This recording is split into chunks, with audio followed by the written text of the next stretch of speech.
What's up, everybody? It's Josh coming at you from Nerd Avengers Tower. The Illuminati in Multiverse of Madness has been the hottest topic of discussion since even before the very first trailer.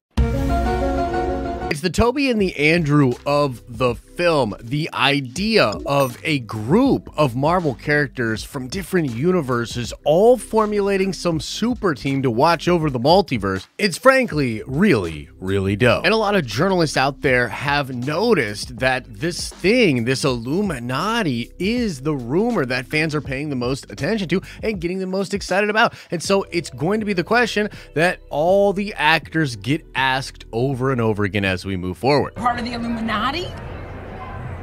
I'm just trying to pull faces as clues that will then be churned over on the internet. Yeah, maybe. Who knows? Who knows? I do. I know. You know. It's the beginning of all of this, isn't it? And it's weird. I kind of escaped it with Spider-Man because we were doing reshoots for Strange. I couldn't do the tour, so poor Tom and Z and Jacob and everyone else had to go. Yeah, no, haven't heard about that. I mean, yeah, and just sort of deny everything.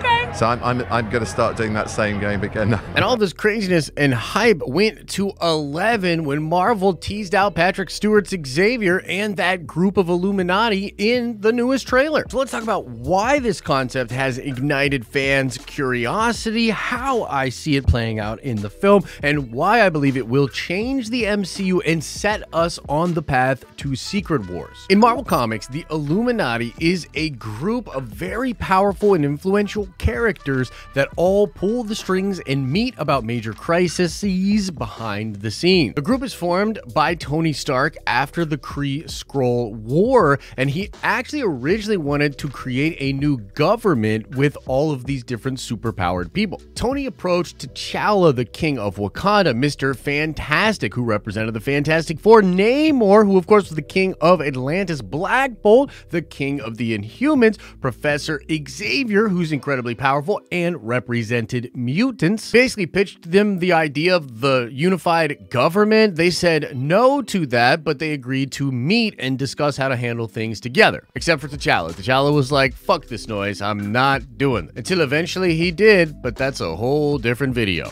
And so this group, after being established, plays a pretty significant role in many different Marvel crossover events and stories in the comics. The group's obviously been on Kevin Feige's mind for some time, as there's actually a tease of Tony Stark having an Illuminati folder on one of his devices in Iron Man 2. But you see, this is where things get really wild, because it appears the Illuminati that's going to be in the Multiverse of Madness is going to be different from the comic book version, and it's going to incorporate elements like the multiverse and variants. The current rumor is that the group in Multiverse of Madness is going to be made up from different people from different universes, and this version of the Illuminati actually watches over the entire multiverse. And this concept of a team watching over the multiverse is something that Feige's been establishing over and over again in recent Marvel content. First, in the Loki show, the idea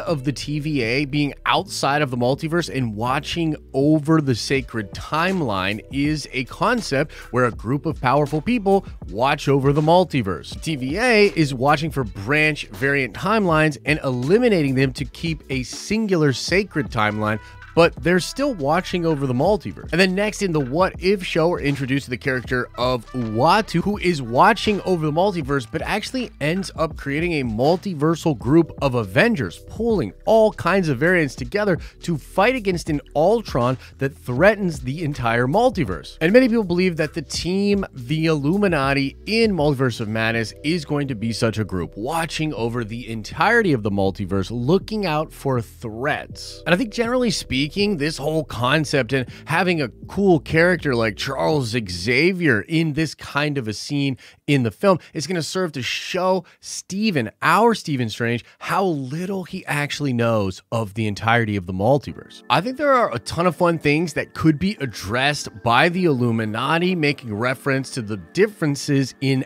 our main 616 timeline and other universes out there. But enough of all that, as most of you already know about the Illuminati. And so now let's talk about how I think this will actually play out in the film and why it's so damn cool that they're doing this for the MCU. For instance, the lack of mutants in the 616 timeline or the Sacred timeline is something that's on a lot of Marvel fans' minds. Like, why don't we have any mutants in the MCU? And if they are there, why don't we know about them? Why isn't it established that Wanda's a mutant? And maybe Professor Xavier will remark on this through dialogue with our Stephen Strange. This whole thing could be explained. Similarly, the lack of the Fantastic Four could also be brought up, as Reed Richards is rumored to be a major member of the Illuminati. And again, through dialogue with our Stephen Strange, we could explore that idea and perhaps come up with an explanation as to why the universe that Stephen comes from doesn't actually have the Fantastic Four. Maybe it is unique to our universe that the character of Tony Stark goes on the journey that he did and altruistically sacrifices himself to destroy Thanos.